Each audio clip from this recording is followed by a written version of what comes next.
Ndugu zangu katika imani, idha aradta an tadkhula ramadhana bihimmatin aliya, unapohitaji kuingia ndani ya mwezi mtukufu wa Ramadhani ukiwa na hamu, ukiwa na nguvu ambayo ni ya hali ya juu, fala budda min tamarini alazimati, hakuna budi mimi na wewe lazima tujiandae, lazima tuweze kutayarisha zile nguvu ambazo kwamba zitaweza kusababisha sisi tuweze kupambana ndani ya mwezi mtukufu wa Ramadhani, kama huwa alhalu fil musabaqati arriyadiyati almutanawwi'a, kama ilivyo hali kwa sasa.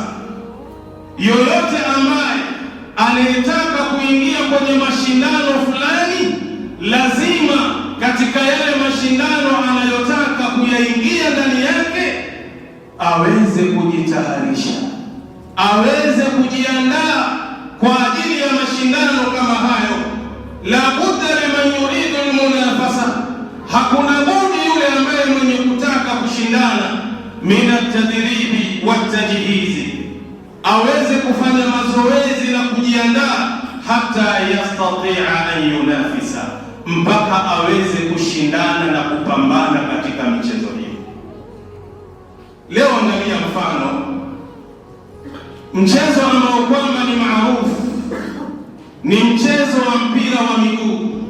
Leo mathalan, ikiwa watu wamepangiwa kwenda kucheza na timu fulani, hawa watu lazima wajiandae, lazima wafanye mazoezi mbalimbali. Ni kwa nini wanayafanya haya mazoezi? Ni kwa nini wanajiandaa watu hawa? Ni kwa sababu waende wakatoe changamoto na mapambano yawe mazuri, wapate ushindi ndani ya mchezo.